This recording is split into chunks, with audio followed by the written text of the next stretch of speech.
नमस्कार साथियों। आज मैं मेरे राजनीति विज्ञान के उन विद्यार्थियों का आधा घंटा लूंगा कम से कम, जो आरपीएससी द्वारा कल घोषित की गई स्कूल लेक्चरर की जो वैकेंसी है, उस वैकेंसी की तैयारी कब शुरू करें, कैसे करें, क्या पढ़ें, क्या छोड़ें, इन सब मैं मुद्दों पे आपसे चर्चा करूंगा। कोशिश ये करूंगा कि बीच बीच में आपने जो क्वेश्चंस डाले थे या आप जो आपके क्वेरीज हैं उनको भी देखता चलूं और उनके साथ में जवाब देता जाऊं। दोस्तों, पद आपके पास राजनीति विज्ञान में 225 है। आप प्रशंसा करेंगे तो ही 225 है और आलोचना करेंगे तो भी 225 ही है। अगर आप बैकलॉग की चर्चा करेंगे तो भी वो उतने ही पद रहेंगे, और नहीं करेंगे और तैयारी में लग जाएंगे तो ही पद उतने ही रहेंगे। आप ये कह के कि ये तो बैकलॉग आ गया, ये वो गालियां देंगे, इससे अच्छा है कि आप अपनी आवाज़ सरकार तक पहुंचाएं पदों को लेके और तैयारी में जुट जाएं। आगे वही रहेंगे जिन्होंने आज से ही तैयारी शुरू कर दी है या पहले से जिन्होंने तैयारी शुरू कर रखी थी। मेरे पास कल से, जब से ये विज्ञप्ति आई है, वो फोन कॉल्स ज्यादा आए हैं जो तैयारी करना चाहते हैं, उन लोगों के फोन कॉल्स ज्यादा आए हैं जो तैयारी छोड़ना चाहते हैं। तो प्लीज आप भी पॉजिटिव रहिए और मेरे पास वो पॉजिटिव अभ्यर्थी फोन करें जो तैयारी करना चाहते हैं। मैदान छोड़िए मत, चीजें कब बदल जाए पता नहीं चलता। अगर आप सकारात्मक रहेंगे तो चीजें आपके पक्ष में हो जाएगी बहुत जल्दी, लेकिन अगर आप नकारात्मक हो गए और आपने ये पूरा मैदान ही छोड़ दिया, क्विट कर दिया आपने तैयारी वाला, तो आप करेंगे क्या? भी आपको ले दे के सबसे पहले तो आप ये निर्णय कर लीजिए कि आपको तैयारी करनी है या नहीं करनी। नहीं करनी है तो कोई नया रास्ता देखिए, और आज एक दो दिन में दीपावली तक आप निर्णय कर लीजिए भी आपको रीट की तैयारी करनी है, ग्रेड सेकंड की तैयारी करनी है या ग्रेड फर्स्ट की तैयारी करनी है। आपके सामने दो ऑप्शन है। एक ऑप्शन तो जनवरी में होने वाली रीट है और दूसरा ऑप्शन है ये स्कूल लेक्चरर की जो भर्ती आई है, जिसकी अभी परीक्षा तिथि घोषित नहीं हुई है। तो आप इन दोनों में से पहले तो ये निर्णय कीजिए, फिर आपको जिस भर्ती परीक्षा पे कॉन्फिडेंस है किसी भी ग्रेड के ऊपर, आप उसकी तैयारी में लग जाइए।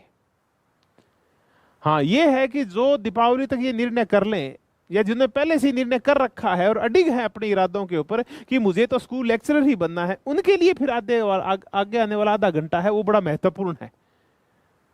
मैं न कोई मोटिवेशनल बातें करूंगा, न मैं भर्ती कम है ज्यादा है इस पे बोलूंगा, परीक्षा कब होगी इस पे भी नहीं बोलूंगा, लेकिन आपके कामयाब होने के लिए जो महत्वपूर्ण मुद्दे हैं उनके ऊपर चर्चा करूंगा। तो इसका तात्पर्य यह है कि अब से मुझे वही देख रहे हैं, वही सुन रहे हैं जो स्कूल लेक्चरर की तैयारी के लिए बिल्कुल अडिग हैं अपने इरादों के ऊपर, जिनके इरादे बिल्कुल ठोस हैं। तो तैयारी की शुरुआत की चर्चा करूं, मैं उससे पहले बता दूं कि मैं अगले आधे घंटे तक आपका जो कीमती समय लूंगा उनमें किन किन मुद्दों के ऊपर चर्चा करूंगा। मैं चर्चा करूंगा आरपीएससी का जो सिलेबस है स्कूल लेक्चरर पॉलिटिकल साइंस का, उसके ऊपर। मैं तैयारी की रणनीति के ऊपर चर्चा करूंगा। मैं एग्जाम का जो पैटर्न है और क्वेश्चंस की जो नेचर आती है पॉलिटिकल साइंस में, उसके ऊपर चर्चा करूंगा। मैं उस मटेरियल की चर्चा करूंगा जो आपको पढ़ना है। तो इन 5-6 टॉपिक को समेटते हुए और मैं आगामी आधे घंटे में आपका जो कीमती समय है वो लूंगा। एक एक करके चर्चा की शुरुआत करते हैं। और सबसे पहले मैं जो आरपीएससी का राजनीति विज्ञान का जो सिलेबस है उसकी चर्चा कर लेता हूं। आपका जो सिलेबस है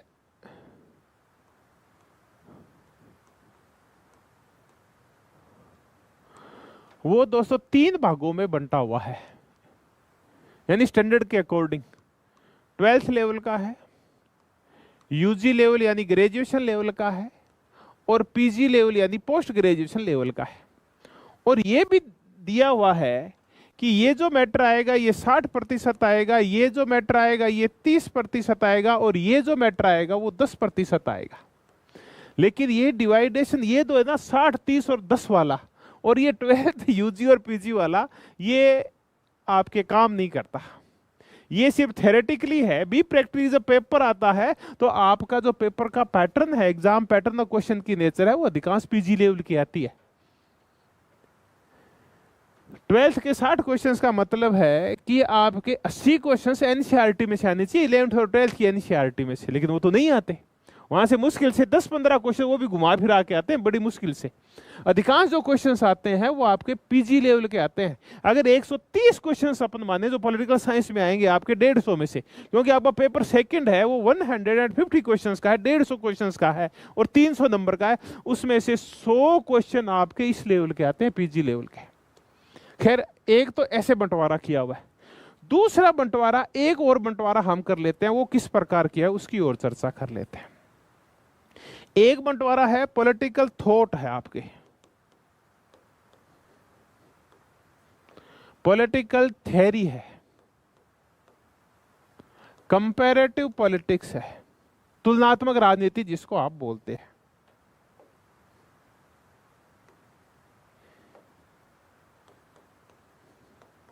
कंपैरेटिव पॉलिटिक्स। एक है इंटरनेशनल पॉलिटिक्स, अंतरराष्ट्रीय राजनीति, और एक है इंडियन गवर्नमेंट एंड पॉलिटिक्स। एक बंटवारा ये भी है। ये जो पॉलिटिकल थॉट वाला है, इसमें से आपके 18 से लेके और लगभग 20 क्वेश्चंस आते हैं। इसमें वेस्टर्न और इंडियन दोनों को शामिल कर लीजिए, पाश्चात्य राजनीतिक विचारक और भारतीय राजनीतिक विचारक। थ्योरी में लगभग आपके 25 क्वेश्चंस आते हैं। कंपैरेटिव पॉलिटिकल साइंस में 15 से लेके और 20 तक क्वेश्चन बनते हैं आपके। आईजीपी है, ये भी आपके लगभग 22 से लेके और 25 क्वेश्चन तक रोकती है। सबसे ज्यादा जो क्वेश्चन आता है दोस्तों इंडियन गवर्नमेंट एंड पॉलिटिक्स में आता है, जिसको आप सबसे सिंपल और आसान मानते हैं, और आपके लिए राजनीति विज्ञान का तात्पर्य यही है, वो है भारत का संविधान।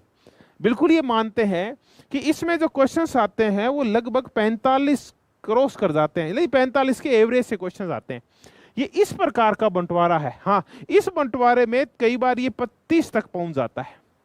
ऐसे करके ये टोटल आपके हैं, ये इस प्रकार का बंटवारा, बड़ा बड़ा बंटवारा। हालांकि हर एग्जाम में ये चीजें कभी 2-2, 4-4, 5-5 क्वेश्चन यहां वहां हो जाते हैं, कोई फिक्स बंटवारा नहीं है, लेकिन बड़ा बड़ा बंटवारा ये है।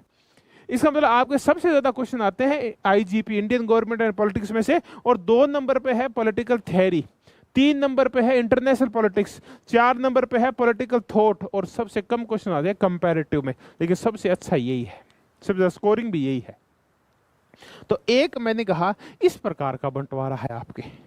तो आप इन सब को समेटते हुए तैयारी करते हैं तो आपके सिलेक्शन होने के चांस उतने ही ज्यादा है। तो हमने ये चर्चा की सिलेबस की।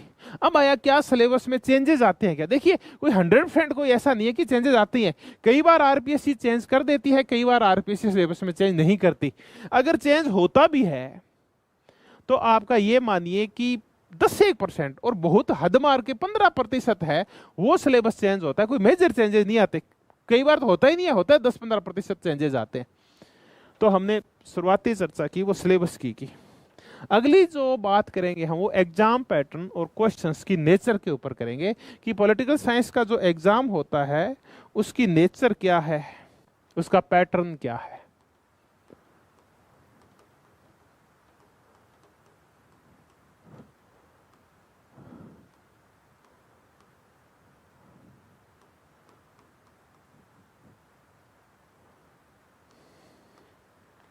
एग्जाम पैटर्न और क्वेश्चंस नेचर। देखिए, 2016 तक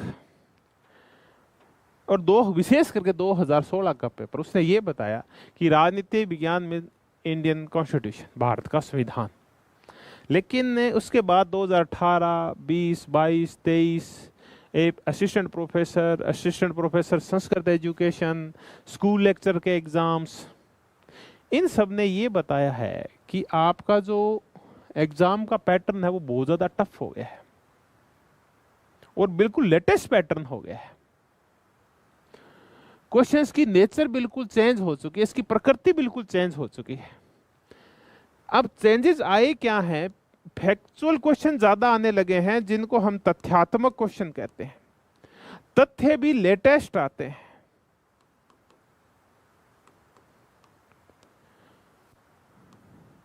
और समसामयिक आते हैं, कंटेम्परेरी आते हैं। जो राजनीति विज्ञान आपने पढ़ी है वो पोस्ट मॉडर्निज्म तक, सॉरी पोस्ट बिहेवियरिज्म तक आके रुक जाती है, उत्तर आधुनिकतावाद तक आके रुक जाती है। उत्तर आधुनिकतावाद की जितनी भी धाराएं हैं तो 1970 के बाद आई है। अधिकांश क्वेश्चंस उसी के ऊपर आते हैं। वो जस्टिस के बारे में, न्याय के बारे में क्या कहती है, वो लिबर्टी स्वतंत्रता के बारे में क्या कहती है, इक्वलिटी समानता के बारे में क्या कहती है, राइट्स अधिकारों के बारे में क्या कहती है। तो ये सारे जो नए अवधारणाएं उभर के आई हैं 1970 के बाद, उनके ऊपर बहुत सारे क्वेश्चंस आते हैं, विशेष करके कंपैरेटिव पॉलिटिकल साइंस में और पॉलिटिकल थियरी में। तो समसामयिक मुद्दों के ऊपर, समसामयिक मुद्दे नहीं, करंट के इश्यूज नहीं, समसामयिक मुद्दे 40-50 साल में राजनीति विज्ञान का जो नया स्वरूप उभर के आया है पिछले 50 साल में, पोस्ट बिहेवियरिज्म के बाद, जो आपकी बुक्स में आपने बहुत ही कम पढ़ा है। आपने जो अंतिम में मुद्दे पढ़े थे वो आइडियोलॉजी में भी शायद आप मार्क्सवाद से आगे नहीं गए।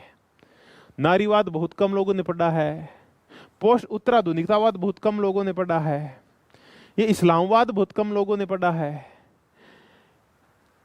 तो इनसे रिलेटेड जो क्वेश्चंस हैं ये विभिन्न थियरी के अंदर वो आते हैं।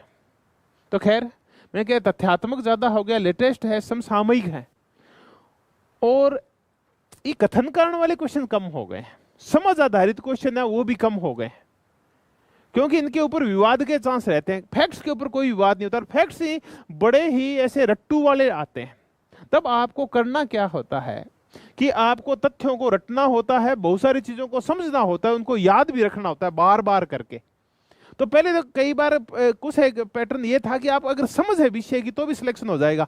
अब अकेली समझ से भी काम नहीं चलेगा, अब आपको रटना भी पड़ेगा, रटने से भी काम नहीं चलेगा, आपको समझना भी पड़ेगा।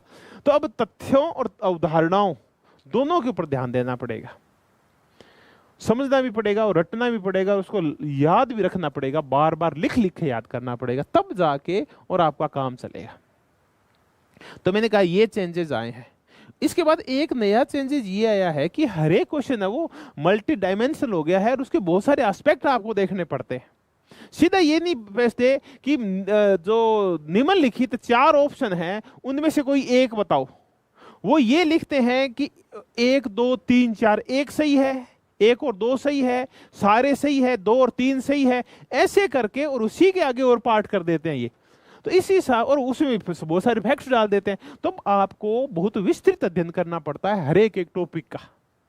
तो मैंने आपको ये क्वेश्चन नेचर और एग्जाम पैटर्न जो बताया है, ये राजनीति विज्ञान का पिछले 2018 से लेकर अब 2024 चल रहा है। सभी एग्जाम में सेम ही पैटर्न है, और उम्मीद करेंगे आगे भी यही पैटर्न रहेगा। आज राजस्थान के जो विद्यार्थी पॉलिटिकल साइंस की तैयारी कर रहे हैं, वो ऑल इंडिया में सबसे अच्छी किताबें पढ़ के सबसे अच्छी तैयारी कर रहे हैं। ऑल इंडिया लेवल का कोई सा एग्जाम करवा दो, मैं आज ये लिख के देता हूं कि राजस्थान के विद्यार्थी उस एग्जाम की कम से कम 30% सीटें रोक लेंगे, राजनीति विज्ञान वाले, बशर्ते कि उस एग्जाम का संबंध राजनीति विज्ञान से हो। तो आज इस लेवल की तैयारी करते हैं राजस्थान के स्टूडेंट्स। और क्यों? ये इसका कारण ये है कि पेपर इसी लेवल के आते हैं। पेपर का लेवल अगर टफ हो गया है तो विद्यार्थियों ने अपनी पढ़ने का तरीका, उसका पैटर्न, समझने का तरीका, वो भी तो सारे चेंज कर लिए हैं। उसी के अकॉर्डिंग उन्होंने खुद को भी मॉडिफाई कर लिया है, जिस हिसाब से एग्जाम मॉडिफाई हुआ है। तो और मैंने कहा कि बहुत ही टफ पेपर आता है। यही कारण है कि इस बार आपने देखा कि बैकलॉग आया है। राजनीति विज्ञान में 225 पद आए, उसमें बैकलॉग की है अधिकांश पद। अब ये बैकलॉग आया क्यों है? बैकलॉग का कारण ये है कि एक मिनिमम क्राइटेरिया है पास करने का कि आपको ईच पेपर में 40% लेके आने हैं। 40% ईच पेपर में लाएंगे, प्रत्येक पेपर में, तभी आप क्वालिफाई हो पाएंगे। तो एसटी और एससी कैटेगरीज, उनके लिए 5% की छूट है। वो और वो 35% उनके लिए मिनिमम क्वालिफाई मार्क्स है, 35% वो प्राप्त नहीं कर पाइए, पद खाली रह गए। पिछली बार जितने पद थे वो भरे ही नहीं गए, राजनीति विज्ञान में पद खाली रह गए, यही कारण था पद भरे नहीं गए, इस बार बैकलॉग आ गया। दूसरा, ओबीसी के भी हालात ये हैं कि ओबीसी के जो मेरिट गई थी वो इसके मिनिमम गई थी 40%। ये ईडब्ल्यूएस के हालात हैं। जनरल में जो कि ओबीसी एससी एसटी सारे आ जाते हैं, उसकी मेरिट थोड़ी ज्यादा जानी थी। तो मैं कह रहा था चाहे वो ओबीसी हो, चाहे ईडब्ल्यूएस हो, चाहे एससी हो, चाहे एसटी हो, ये अपने मिनिमम के आसपास इनकी मेरिट रहती है, इनके 2-4% ऊपर रहती है। यानी आप 45-50% स्कोर के ऊपर आप सेफ हो जाते हैं आप। ये है हालात, ये है एग्जाम का पैटर्न, ये है क्वेश्चंस के टफ नेचर्स, और ये विस्तृत रूप से आता है। ये नहीं है कि एक बार शुरू कर दिया जैसे 2016 में कि इंडियन पॉलिटी के सारे क्वेश्चन डाल दिए एक साथ लाइन से ही, तो जिन्होंने इंडियन पॉलिटी रट रखी थी वो सारे बन गए, और जिन्होंने विस्तृत अध्ययन किया था वो रह गए। अब वही बनता है जिसने विषय को जिया है, जिसने विषय को गहराई से पढ़ा है, और जिसने विषय के साथ न्याय किया है। आजकल राजनीति विज्ञान उसी के साथ न्याय करती है।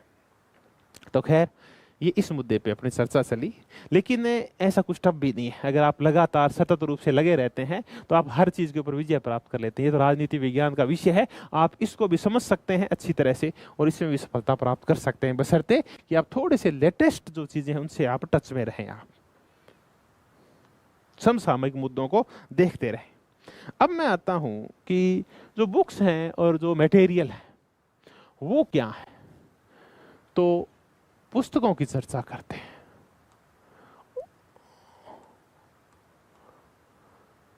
जिनको सिलेक्शन करवाना है वो तो यहां ध्यान देंगे।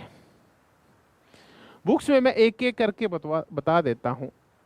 सबसे पहले वेस्टर्न पॉलिटिकल थॉट की चर्चा करेंगे।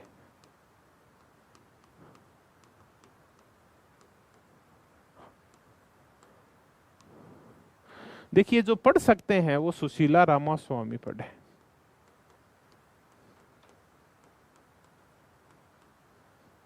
जो शुरुआत कर रहे हैं वो ओपी गाबा देखें।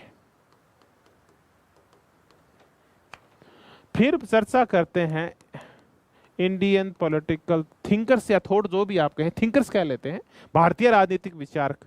इसमें आप एक बार पुखराज जी जैन को देख लें। फिर आ गई पॉलिटिकल थ्योरी। इसमें आप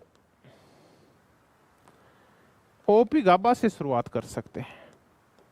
ओपी गाबा जी की पुस्तक है राजनीति सिद्धांतों की रूपरेखा। हालांकि क्वेश्चंस नहीं आते, लेकिन समझ के लिए बड़ी अच्छी किताब है, राजनीति सिद्धांतों की रूपरेखा।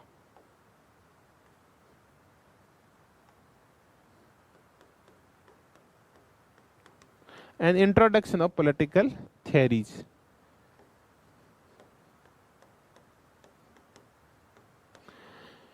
राजनीति सिद्धांतों के ऊपर ही एक पॉलिटिकल थ्योरी की पुस्तक और आती है, वो है राजीव भार्गव जी की। ये डीयू के प्रोफेसर हैं, इनकी भी एक पुस्तक आती है राजनीति सिद्धांतों पे। ये समकालीन राजनीति सिद्धांत है, इनके ऊपर भी आप इन दो पुस्तकों का सहारा ले सकते हैं। जो इंग्लिश मीडियम वाले हैं वो एंड्रयू हेवुड की पॉलिटिक्स भी देख सकते हैं, एंड्रयू हेवुड की पॉलिटिक्स। इसके बाद कंपैरेटिव पॉलिटिकल साइंस पे आते हैं। इसमें आप C.B. गेना जी, इनकी पुस्तक देख सकते हैं। इसके बाद इंटरनेशनल पॉलिटिक्स।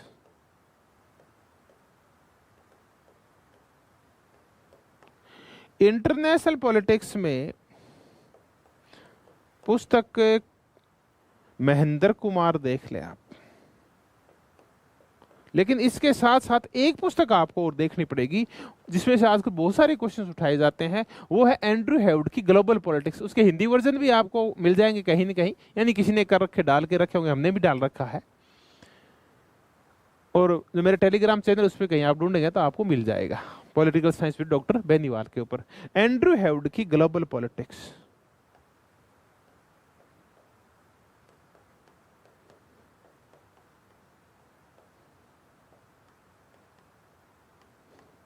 अब सबसे जो टफ वाला काम है वो है इंडियन गवर्नमेंट एंड पॉलिटिक्स, जिसको आईजीपी बोलते हैं।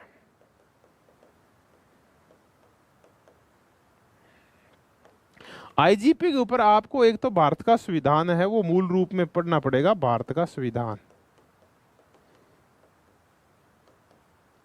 दूसरा, आपको भारत के संविधान के अलावा एक और कोई एक सिंपल पुस्तक जो आपके पास पड़ी है, नई मत खरीदना, जो भी है वो पढ़ लें आप।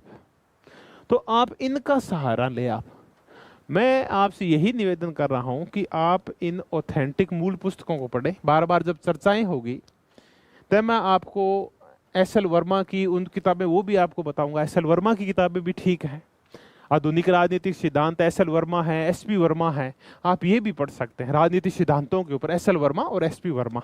लेकिन आप एक बार इनको पढ़िए, फिर टाइम हो तो उन पुस्तकों पर भी ध्यान दीजिए। हाँ, शुरुआत आप इन सिंपल पुस्तकों से कर सकते हैं। ये जब समझ में आ जाए फिर आप थोड़ी सी गंभीर पुस्तकें भी ले सकते हैं, क्योंकि जो पेपर का पैटर्न और एग्जाम क्वेश्चंस की नेचर है वो बड़ी थोड़ी सी बदल गई है। अब जो मेरे भाई बहन ये सोच के तैयारी कर रहे हैं कि हम कोई गाइड पढ़ लेंगे या हम कोई एक ही पुस्तक पढ़ के काम चल जाएगा, तो ऐसा नहीं है। और ये भी दिमाग से निकाल दो कि इंडियन कॉन्स्टिट्यूशन पॉलिटिकल साइंस नहीं है, वो भारत का संविधान उसका एक पार्ट है, जिसमें से 20-25 क्वेश्चंस आते हैं और वो भी बड़े टफ आते हैं। तो आप इनके अकॉर्डिंग तैयारी करें। इसके अलावा और कोई मटेरियल, तो ये फिर सेकेंडरी है मटेरियल, चाहे वो हम उपलब्ध करवाते हैं मॉड्यूल्स के रूप में कलाम एकेडमी, या कोई भी मेरे और साथी उपलब्ध करवाते हैं, उनको सेकेंडरी रखो। हाँ, अगर कोई ये कहता है कि मेरे जो नोट्स हैं या मैंने जो कह दिया वो रामबाण है या उनसे बाद में दुनिया खत्म हो जाती है, तो वो सब गलत कह रहे हैं। देखिए, हमने लगभग कलाम एकेडमी के प्लेटफॉर्म के ऊपर हमने 14 बुकलेट तैयार कर रखी है पूरे सिलेबस को लेके पॉलिटिकल साइंस के, और वो 2500 पेज में, हालांकि उसमें ऑब्जेक्टिव टाइप क्वेश्चन समाहित हैं। और हर एक एग्जाम के बाद हम उस पूरे मटेरियल को रिवाइज करते हैं। 2500 पेज का मैटर बता रहा हूं आपको। और अभी 2 पेपर हुए हैं, असिस्टेंट प्रोफेसर कॉलेज एजुकेशन और assistant professor Sanskrit college education. उनमें दोनों में 600 क्वेश्चंस आए हैं। हमने स्कूल लेक्चर का सिलेबस देख के और उसके अकॉर्डिंग उनमें से क्वेश्चन उठाए हैं और पूरे नोट्स को रिवाइज किया है उनके अकॉर्डिंग, क्योंकि हर बार थोड़ा थोड़ा पैटर्न चेंज होके आ रहा है। उसके बावजूद भी हम दावा नहीं करते कि हमारे जो हैं मॉड्यूल्स और हमारे जो नोट्स हैं उनमें से 100% आ ही जाएंगे क्या। तो देखिए, आप मुझ पे तो कम से कम विश्वास मत कीजिए कि मेरे मैटर में से 100% आ जाएगा, और किसी में से नहीं आता। हाँ, इनमें से अगर आप पढ़ते हैं और खुद के नोट्स बनाते हैं तब आपकी अच्छी तैयारी हो जाएगी। क्योंकि देखिए, अकेले सिर्फ रटने से नहीं काम चलेगा, आपको इन बुक्स को पढ़ के और चीज़ों को समझना भी पड़ेगा और स्वयं के नोट्स बनाने पड़ेंगे आपको। चाहे मेरे नोट्स हों, चाहे मेरे किसी और साथी के नोट्स हों, वो आपकी सहायता जरूर कर देंगे। तो आप सहायता के लिए उनको एडिशनल अपने साथ रखें। कई बार क्या होता है, हूबहू टॉपिक आपको नहीं मिलता, तो थोड़ा सा क्या होता है कि हमने मेहनत कर रखी होती है, वो मेहनत आपके काम आ जाती है, कभी वो फलीभूत भी हो जाती है। तो उनका आप द्वितीयक या गौण लेवल के ऊपर यूज करें। प्राथमिक रूप से तो आप पुस्तकें ही पढ़ें आप। तो ये तो मैंने आपको बुक्स के ऊपर और मटेरियल के ऊपर चर्चा की। अब अपन और मुद्दों के ऊपर चर्चा करते हैं। देखिए, आप इनके स्क्रीनशॉट ले लीजिए, आपको ये बुक्स अगर याद नहीं रहती है तो। अब चर्चा करेंगे तैयारी की रणनीति क्या हो।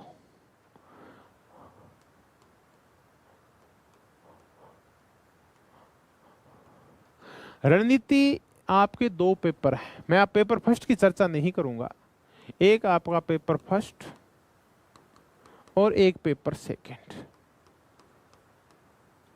अगर आप ये सोच रहे हैं कि आप इस पेपर के बल पे सिलेक्शन करवा लेंगे तो आप गलतफहमी की शिकार हैं। जब पद कम होते हैं तब आपको दोनों पेपर्स की तैयारी अच्छी तरह से करनी होती है, और न केवल दोनों पेपर्स की तैयारी करनी होती है बल्कि इनमें जितने भी टॉपिक्स हैं और जितने भी सब सब्जेक्ट हैं जैसे मैं फर्स्ट पेपर की चर्चा करूं, पेपर फर्स्ट की, उसमें मैथ्स है, थोड़ा रीजनिंग है, इंग्लिश और हिंदी के रूप में लैंग्वेज है उसके अंदर, उसके बाद साइंस है, उसमें पॉलिटिकल साइंस है, उसमें 4-5 क्वेश्चन उसके आएंगे, एजुकेशन साइकोलॉजी है, एजुकेशन मैनेजमेंट है। इन सब की आप तैयारी करके जाएं, आप किसी भी भाग को छोड़ के नहीं जाएं। अगर आपने एक भी पार्ट छोड़ दिया तो आप सिलेक्शन से बाहर होते हैं।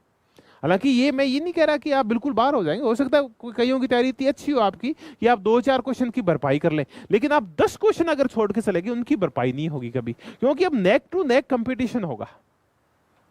दूसरा आ गया पेपर सेकंड, उसमें भी आपको थ्योरी, थॉट, कंपैरेटिव, इंटरनेशनल, सबकी अच्छी तरह से तैयारी करनी होगी। हर एक टॉपिक को अच्छी तरह से देख के जाना होगा।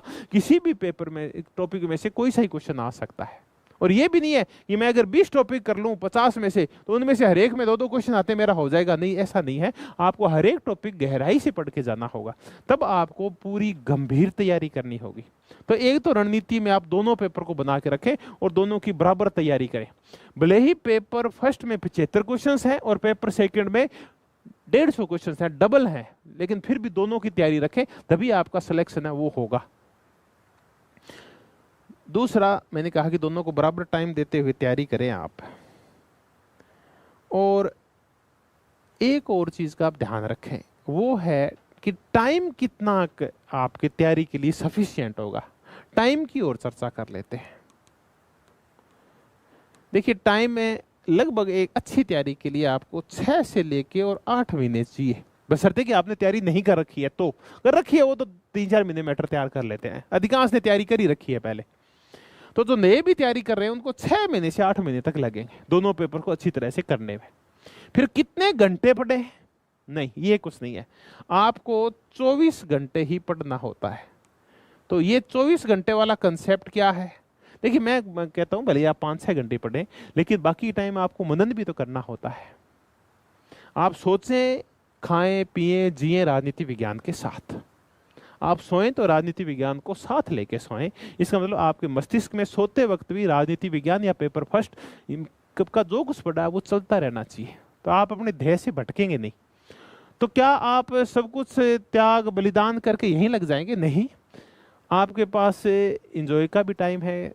कभी कभी आपको जब मस्ती हो, मस्ती का मूड हो, आप मस्ती कर लें, लेकिन ये नहीं है कि पूर्णतः मस्ती में डूब जाए। जब आपकी मस्ती पूरी हो जाए तो फिर अपने सब्जेक्ट की ओर लौट आए, पेपर फर्स्ट की ओर लौट आए। तो पढ़ें 24 घंटे, अपने ध्येय को कभी आप विस्मृत नहीं करें, उसको भूले नहीं कभी भी आप। तो ये मैंने आपके तरीका। फिर पढ़ने का तरीका क्या है? देखिए, ये कोई तरीका नहीं है। कई कह रहे हैं कि हम शीर्षासन करके पढ़ें, क्या सर नीचा करके पढ़ें, टांगे ऊंची कर लें, या टांगे नीची रखें, सिर ऊपर रखें। ऐसे नहीं। इस लेवल तक आते आते आपको सबको पता है कैसे पढ़ना होता है। आपके पास जो टाइम शूट करता है वैसे पढ़े। आपको ये लग रहा है कि मैं रात लेट नाइट तक पढ़ सकूं, लेट नाइट तक पढ़ें। कईयों को सुबह जल्दी उठने की आदत है, वो जल्दी उठ जाते हैं। कई निशाचर होते हैं, वो पूरी रात पढ़ते हैं, दिन में सोते हैं।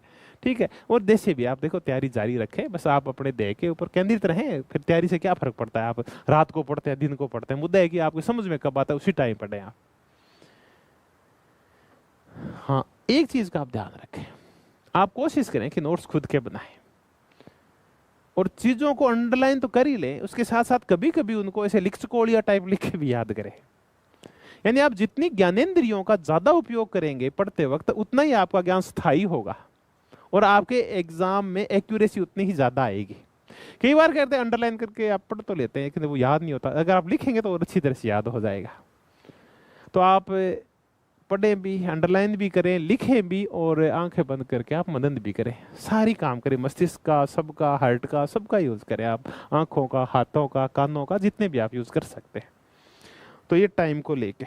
अब मुद्दा ये है कि हम सेल्फ स्टडी करें या किसी भी संस्थान की सहायता लें तैयारी करने में। हाँ, ये इस मुद्दे पे चर्चा करते हैं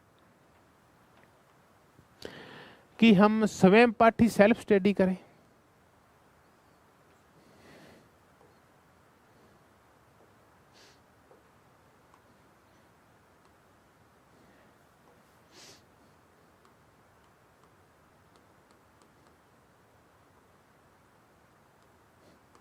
या कोई संस्थान, चलो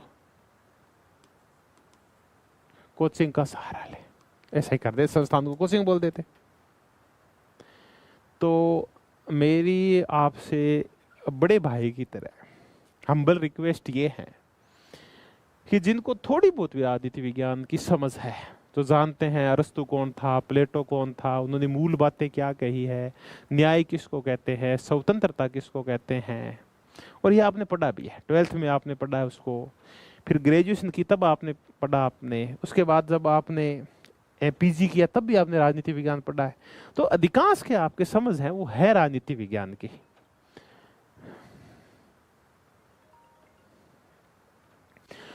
तो राजनीति विज्ञान की समझ है तो उसके बाद फिर आप सेल्फ स्टडी करें।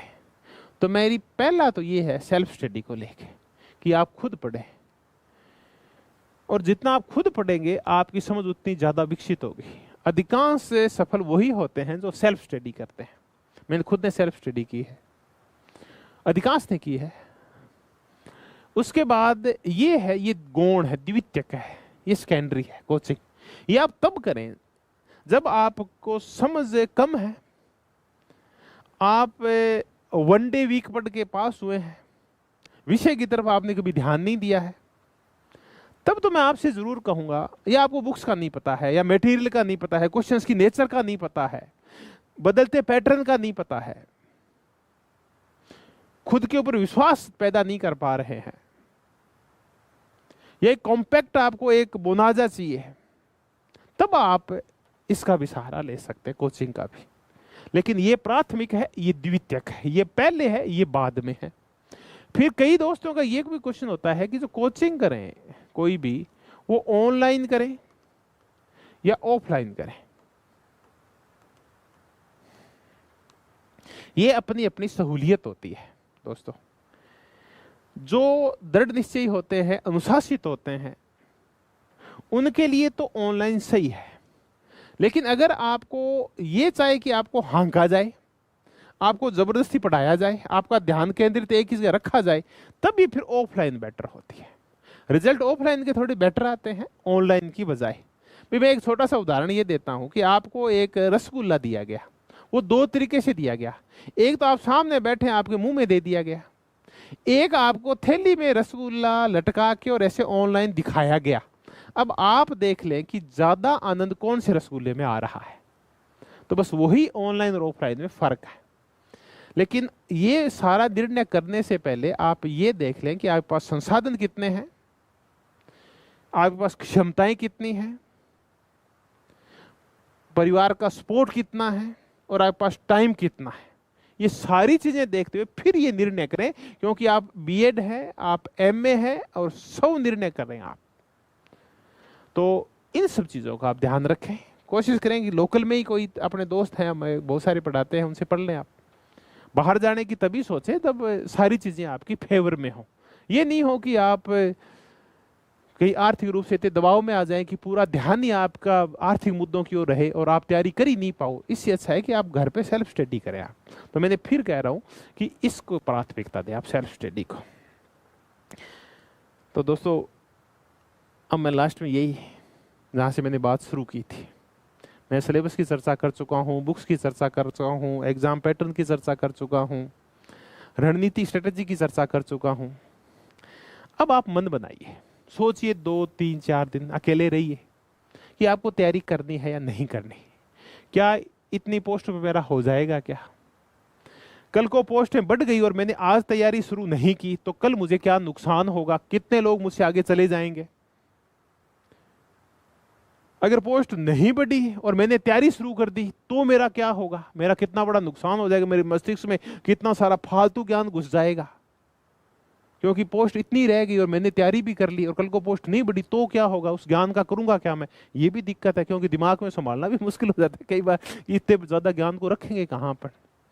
देखो दोस्तों, वो काम आ जाएगा, वो नेट में काम आ जाएगा, जेआरएफ में काम आ जाएगा, पीएचडी एंट्रेंस में काम आ जाएगा, आपके ग्रेड 2 में काम आ जाएगा। आप पढ़ना जारी रखिए, जो भी तैयारी है वो करते रहिए आप।